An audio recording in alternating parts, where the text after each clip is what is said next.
Hi folks, David Waring here again with InformedTrades.com, and today's lesson of the day, an introduction to support and resistance. As many of you already know, the price of a financial instrument, just as anything where market forces are at play, is ultimately determined by supply and demand. Very simply, if the demand for a financial instrument is increasing in relation to supply, then price will rise. And if demand for a particular instrument is decreasing in relation to supply, then price will fall. As we've learned in previous lessons, what you're basically looking at when you see an uptrend on a chart is a period of time where demand has continuously increased in relation to supply. On the opposite side of that, what you're looking at when you look at a downtrend is a period of time where demand has continuously decreased in relation to supply. What we're going to look at today is price levels where the supply-demand equation reverses itself and price is expected to stop moving in the direction it was moving before and potentially reverse itself. Let's have a look at what I'm talking about. Okay, so let's start by looking at the definition of support and resistance, and then we're going to take a look at a couple examples on some charts.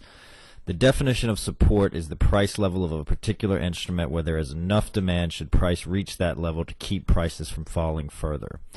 The opposite of support is resistance, the price level of a particular instrument where there is not enough demand should price reach that level to keep prices rising further. So this is a chart of Nike here, and if you look at this middle part of the chart here, you should be able to see a pretty good example of support there. You can see that price has touched that level multiple times, total of 3 times, and then actually bounced off of that and never returned to touch it. So that support level is held, is what that's called. Similarly, you can see here that price touched this resistance line 3 times. In general, twice touching is enough to establish a support or resistance line, but third time is usually pretty good confirmation of that. So you can see there the difference between support and resistance.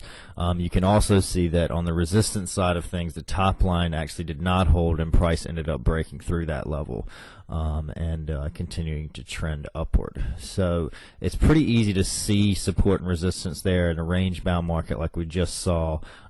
As we've learned about trends in previous lessons, a trend line is basically a support line underlying the trend as well. So in addition to being able to see these things on range-bound markets, you can also see them with a trend. So you see the uptrend there, and you see the price coming down and touching that uptrend line multiple times.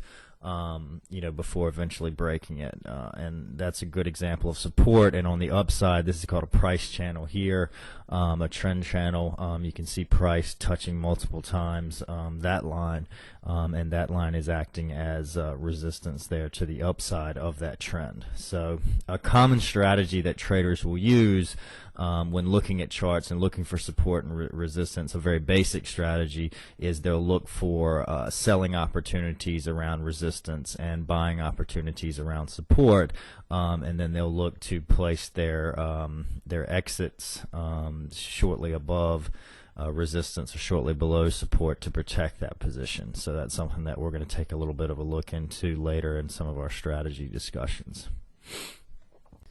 Okay, so that's our lesson for today. You should now have a good understanding of support and resistance. In tomorrow's lesson, we're going to take a look at something called multi-time frame analysis, which is going to take all the lessons that we've had up to this point and try and tie them together to give us a big picture overview of the market, and also give us some tips on determining how strong or weak a particular support or resistance level may be. So thanks as always for listening. We hope to see you in tomorrow's lesson. If you have any questions or comments, please feel free to leave them in the comments section below, and have a great day.